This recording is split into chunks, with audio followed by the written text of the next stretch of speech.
everyone. My name is Tawny. I'm from Goldilocks and the Bear Foundation. And today we've got Xandria talking to us. So welcome back to everybody who's been here before. It's nice to see some familiar names and faces who've been to the other webinars. Nice to see some new names and faces. It's exciting to have you with us.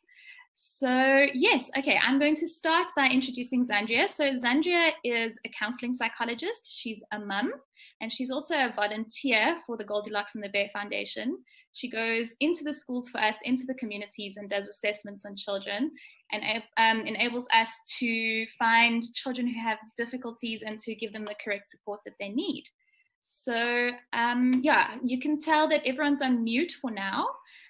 If Xandria has questions or anything, I think it's best to pop it in the chat, or she'll guide us in terms of how she wants to do her chat today. So Xandria, I'm going to hand over to you. I'm going to add the screen share so we can see it. Are you able to share on your side there? I am, yes. Let's just make sure. Yeah, I am. I'm okay, able wonderful. to. All right, well then over to you. Okay, thank you so much. I think I'm going to go right straight to my PowerPoint. This is going to take some time for us to set it up. So while we're busy with that, thank you, Tony, for the welcome, and thank you, everybody, for joining us and thinking out loud about some of parenting's most popular themes. So I'll be sharing some thoughts on 3 elements of our parenting journey. We'll be dipping our toes into what positive parenting might be, and what, let's see, is this starting now? And what discipline from that perspective would look like. And then a topic very close and dear to my heart is that of parental guilt, something that we all experience and something that causes barriers to our joy in terms of parenting. So I hope you are all buckled up and ready for a jam-packed ride, because each of these 3 elements are really heavyweights, and they deserve to be discussed in isolation. But today we're going to fuse them all together, because for me they form the foundation of what solid parenting is all about. So I'm having trouble with initiating this slideshow of mine. Just give me 1 minute. It does take a while sometimes, so let's see what are you guys seeing? Tony, can you perhaps just help me there? What are you seeing? Sure, so we can see it in your PowerPoint program, so we can see all the design home insert stuff. If we aren't able to initiate it, I'm sure it's fine like this. I mean, we can see it, so if it does take some time, you're welcome to continue like this. Okay, I'm gonna try, but it seems as if this whole thing is hanging now. Let's see if this works. Okay, technical difficulties right in the beginning. But anyway, let's see. Tony, do you think you could perhaps try and share the PowerPoint from your side? Yes, let me try and do that. Give me a second. Okay, we have a plan B. We have a plan B ready, so let's see if that's better. Just give me 1 second, Xandria. Sure.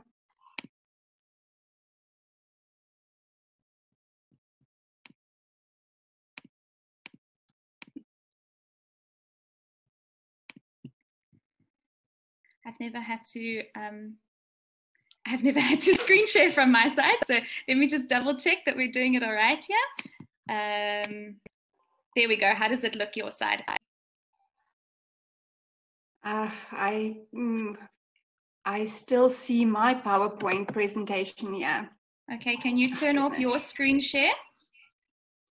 Sure, let's just make stop share. There you go. Okay, there you go. There we go. Oh, thank you, Tony, my assistant and my safety. Okay, so we're going to start off on the lighter side of things, because without a sense of humor, we'll never be able to enjoy this journey. So just take a moment and And it's Jerry Seinfeld that said, having a 2-year-old is like having a blender that you don't have the top for. And there is a visual of what or a child's concept of parental personal space might be. Okay, so Tony, you can move on to the next slide for us, please.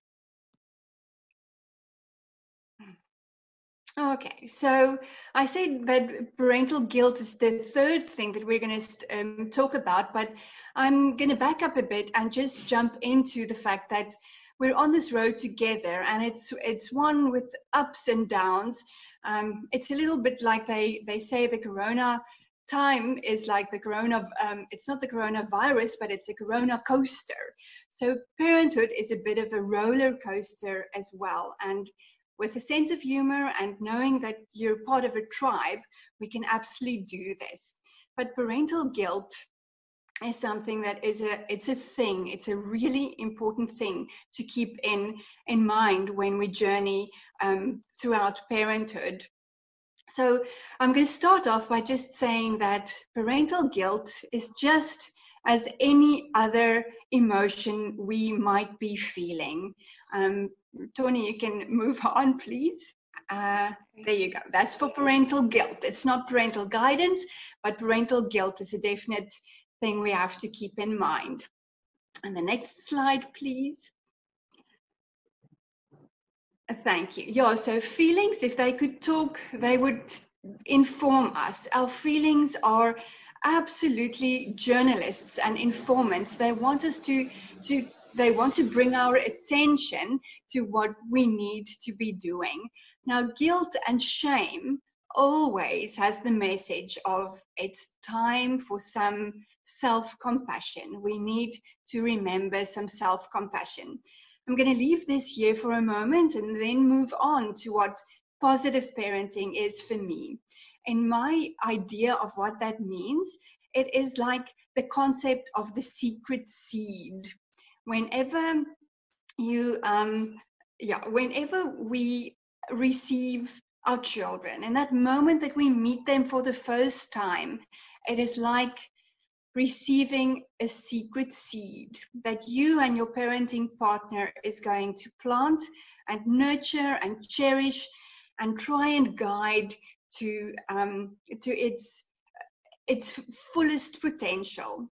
But the thing is, when we plant that seed, both you and your partner have some ideas of what this seed might be.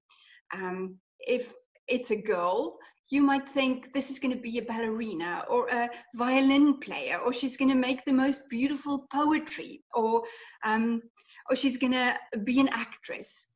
You have hopes and dreams for what your child might be. You're hoping for a rose bush or a protea or a big old oak. But in essence, our children will develop into who they really are. And we have to put aside what we hope they would be to really embrace what they actually in real life is.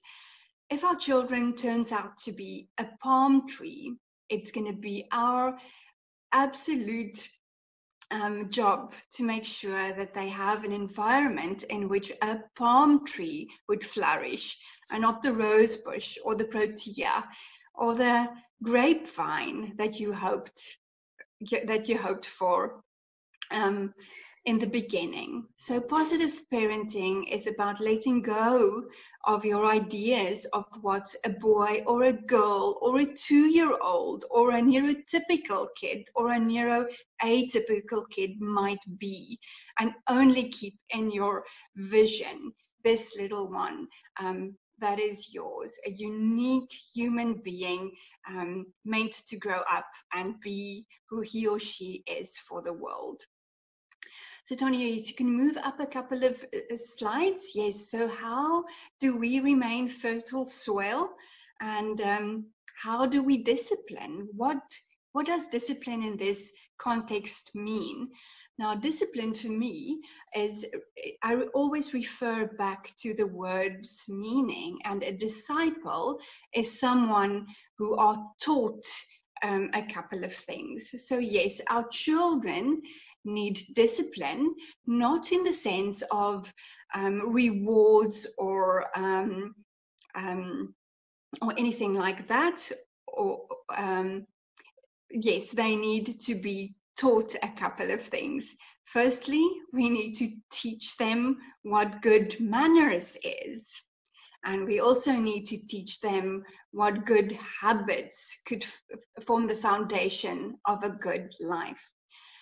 But they also need to be taught how to handle the big emotions, the bad moods, and the hard days, whether they are just normal neurotypical kids or whether they have extra burdens and barriers such as ADHD or autism spectrum issues going for them. So before we carry on, I would just like to point this out, that I'm sure that everyone would agree that teaching your child good manners, such as saying hello whilst looking someone in the eye, or even something like the good habit of brushing teeth, is not something that's a once-off thing. We are in this for the long haul. This is a long haul journey. It's a process. We will not be successful in teaching our kids good manners by only repeating once that we have a firm handshake, we look someone in the eye and we say, "Good morning, sir." We have to repeat that almost 10,000 times before that sinks in. So that same concept goes for managing the big emotions, the bad moods, and the hard days. So in remembering that, the other important thing to remember is that all behavior is communication. So let's just have a look and see if that really makes sense. Let's see if we can decipher what these kids are trying to say. The little girl with her beautiful dress and her hair beautifully done, both of them actually have very strong opinions and they're communicating something very clearly. She's annoyed and she is not happy with the situation. The girl in the back is definitely disgusted. What is this person thinking? In the middle, we have the face of surprise.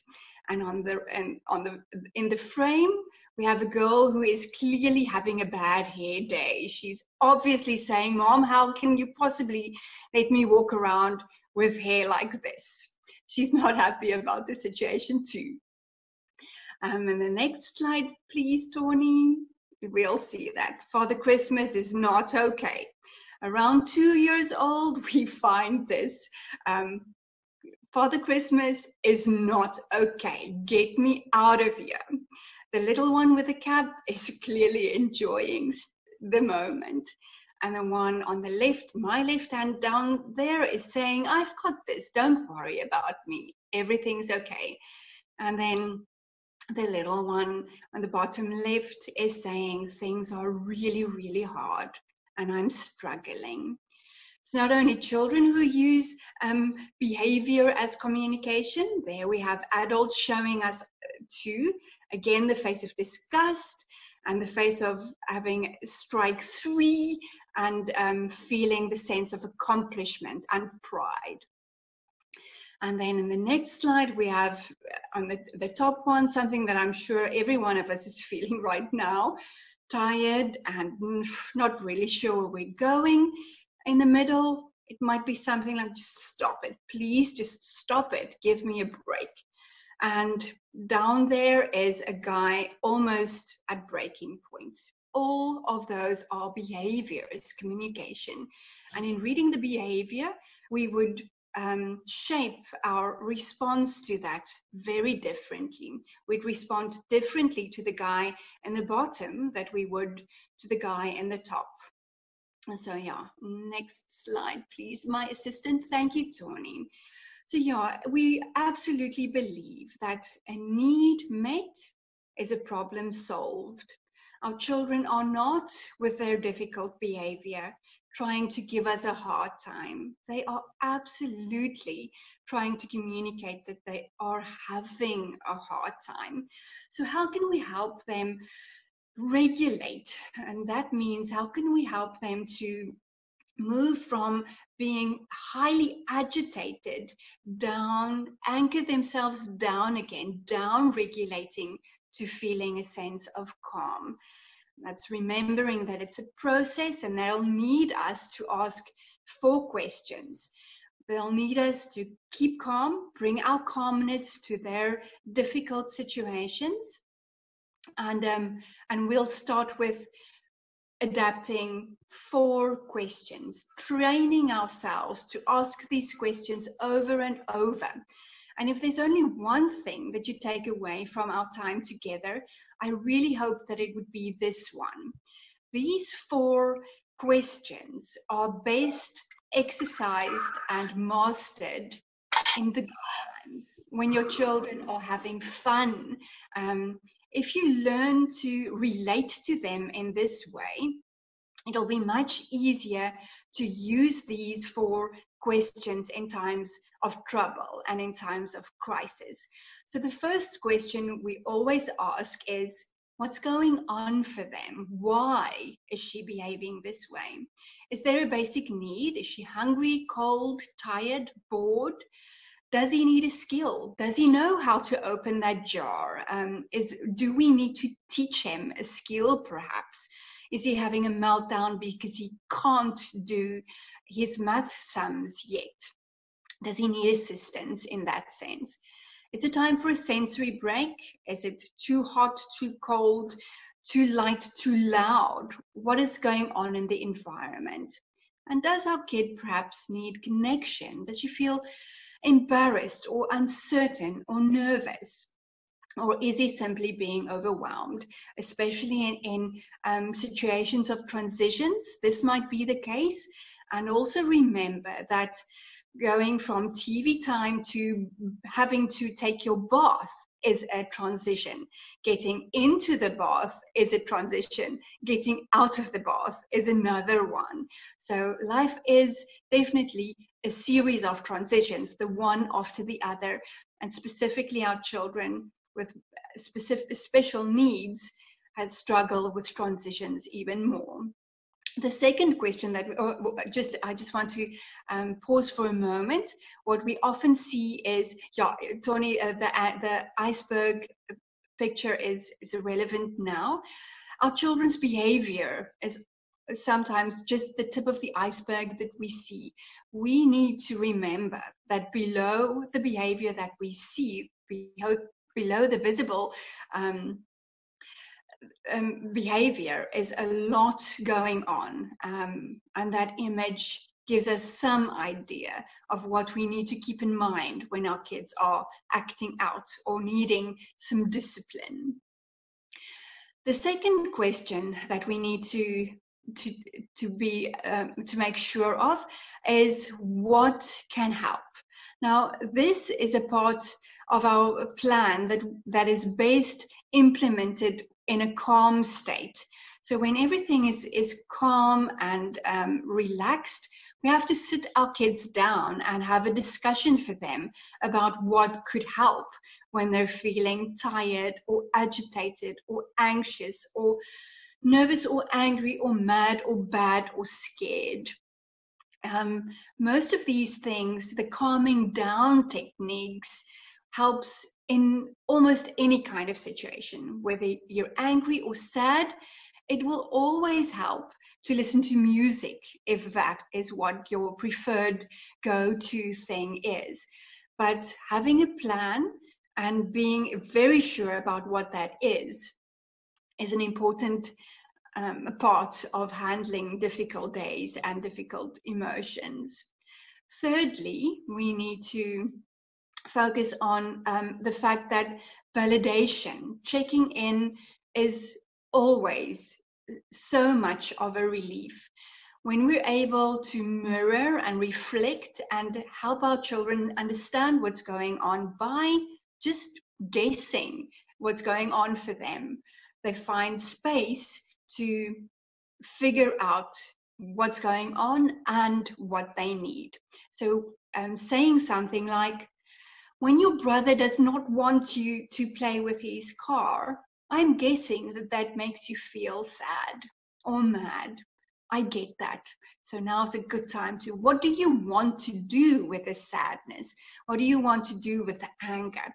Do you want to blow up some balloons, or do you want to punch a ball of clay, or do you want to tear some old magazines or newspapers?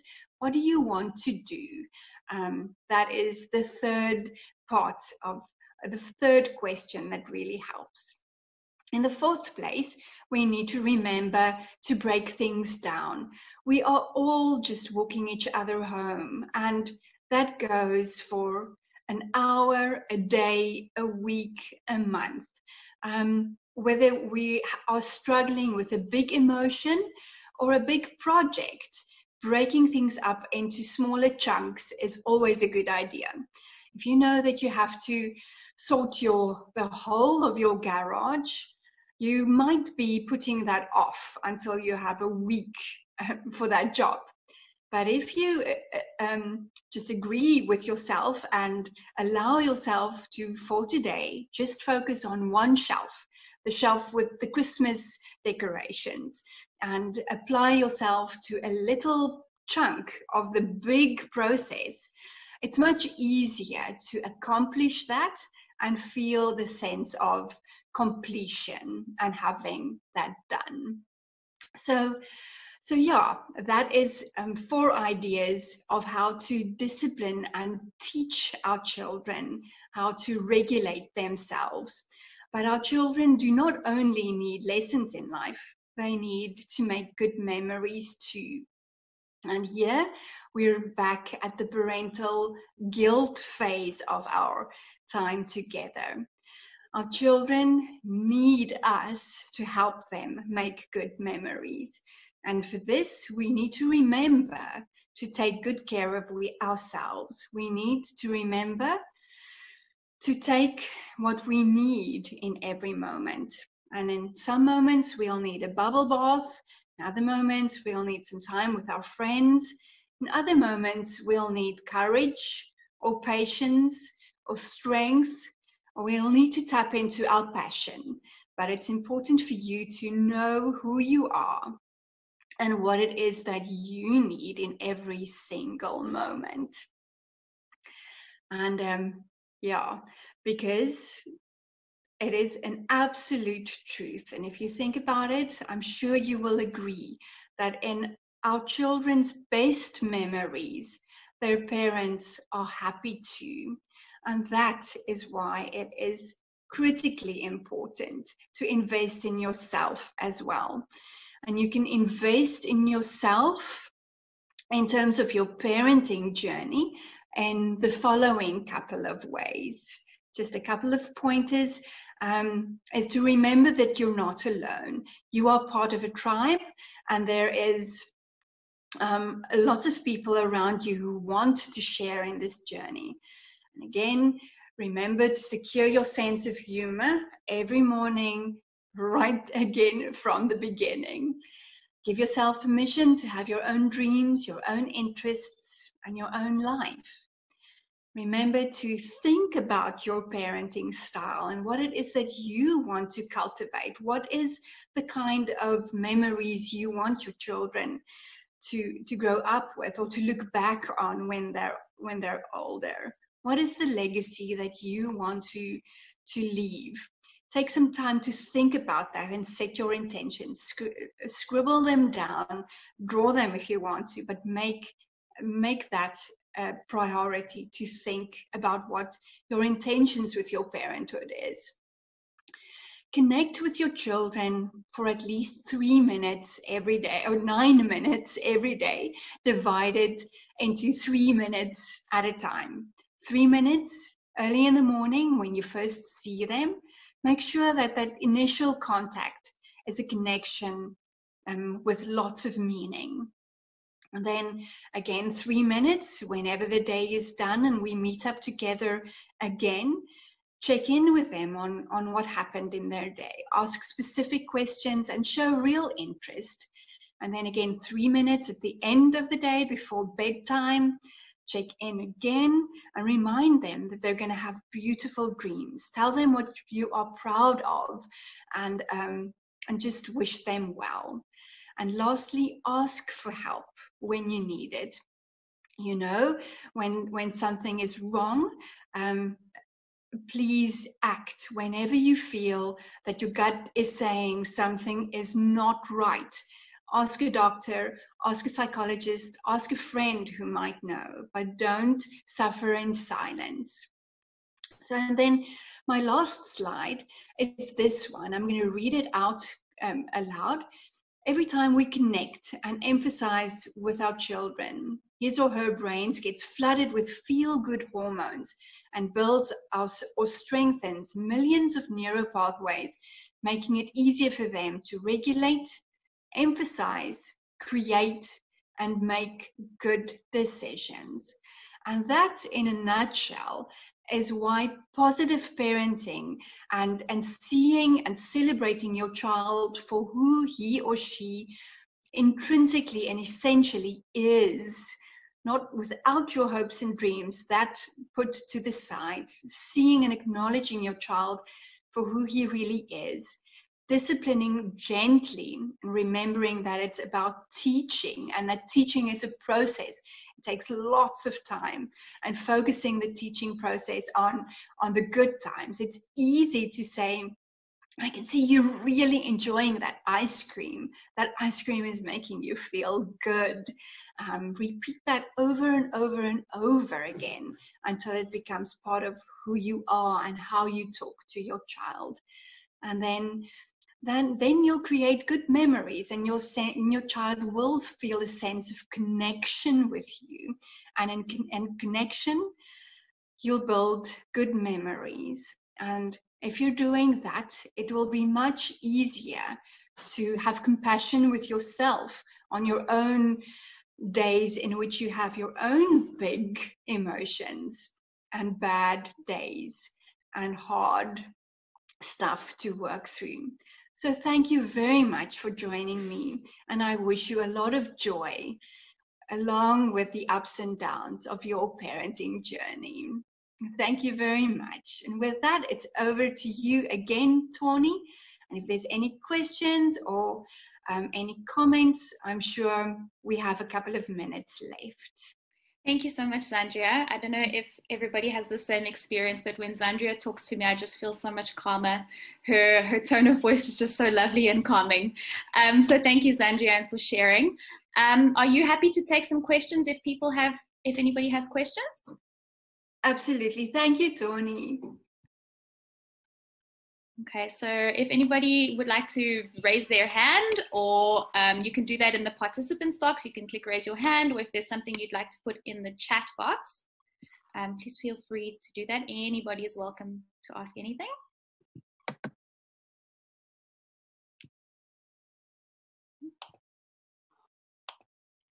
Can you hear me? Mm-hmm. Absolutely, go ahead. Oh, I just wanted to say thank you. That was lovely, and I've taken all your tips down, and I think it's a lovely run through to help other parents who are looking for advice and some direction and tips for helping their children.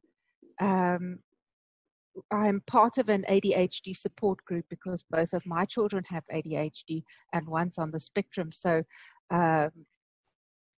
advice like this never goes to waste. And I thank you very much. You've put it very nice and clearly and useful for me and for, I imagine, for everybody. It's well easy to understand as well. Thank you. Thank you, Hannah. Thank you. Yeah, thank you very much, Hannah. I really appreciate that. And I think what you're also just helping us remember is going back to the basics is what it's all about. Just reminding ourselves that the basic elements will always remain important, and that somehow we need to remind ourselves about that. I think for me, in parenting, my eldest kid is almost 20 years old now, and seeing her as a specific, unique individual and putting my own hopes and dreams for who she might be aside is to this day something I have to work on. It's a process, and it just keeps evolving and expanding. Yes, I also loved your use of the metaphors of trees and how we project what we think our children will turn out like, or what we want our children to turn out like, and how over the years I have accepted the trees that have blossomed in my children. But I love the metaphor from a narrative perspective, which I'm being trained in. That's a really nice metaphor. Well, thank you, Hannah. And I think, I hope that everyone would agree that if we do that, if we are willing to put our hopes and dreams for our kids just a little bit to the wayside, they're such a beautiful gift in what they teach us. Going back to the metaphor, if we knew absolutely nothing about grenadillas, and this little one entering our life is actually a grenadilla, then it brings a whole new a treasure of something completely new to our lives if we open ourselves up for that, about getting to know everything there is to know about grenadillas, where they flourish, how much water they need. And that's, our children, in allowing them to be who they are, they become even a bigger and more beautiful gift to our lives. Absolutely. Xandria, we have a question in the chat box. Yannicka, I hope I'm saying your name correctly. She, I think is she, would like to ask if there's a book or a guide on what type of plant or tree your child is in order to help be a better parent or better parent children. Yannicka, there is actually, but I can't remember what the title is right now. I have your email address. I'll be sure to get back to you on that one. I think the Afrikaans title is Kweek Kinders met Karakter. Is anybody familiar with that book? It's an author divided our children into 3 types of trees: a rose bush, a palm tree, and a den. What is a deneboom in English? Pine. Yes, a pine tree. There's that. And then Lizanne du Plessis wrote a stunning book, which I think every parent, especially parents with children on the spectrum with sensory issues, should have in their bookshelf. It's called Maak gelukkige kinders groot. And what she does is she describe children on the hand of 4 different animals: the monkey, the giraffe, 3 different animals: the monkey, giraffe, and the hedgehog. So beautifully written, and that's dividing children in terms of their sensory needs, with loads of practical information on how to handle those things. Itie Brits, there you go. Thank you so much. Thank you so much. Yes. Kweek Kinders met Karakter. I don't know what the English is, but I'm sure there's someone who does know who that is, or what the English title is. Xandria has, I can see someone, or it's actually my cousin, hi cousin, has asked about the coping skills wheel, that she'd like to print it out. So Xandria has been very kind to let us send out a PDF copy of the presentation. So I'll email that all out to you guys, which will include the coping skills wheel. And then Xandria, perhaps you can just send me the names of the books and we can include the information in the follow-up email to that as well. So everyone has that all together. Perfect. And just a note on coping skills, Pinterest has loads of them. It's an ocean of options there, different kinds, drawings. There are coping skills cards, you can really dive into Pinterest. That is a wonderful wealth of information there at your fingertips too. Okay, wonderful. Thank you, Xandria. I think we're going to wrap it up there. If anybody has any extra questions, you're welcome to email Xandria or me. I'll ask Claire, who's here with me, my colleague, to just put our email address in the chat box. She did also put in our next chat is going to be next week. We have Xandria Louw, who's a clinical psychologist, and she is going to be doing a talk on supporting our teens during lockdown and some tips on emotional regulation. So we're looking forward to that. All the details will be up soon on our social media, and I'll also send it to everyone who attended today. So thank you very much, and we hope that we'll see familiar names and faces next time. And thank you, Xandria, again. Thank you all. Thank you for joining us in this talk. Keep well and have a lovely day. Bye.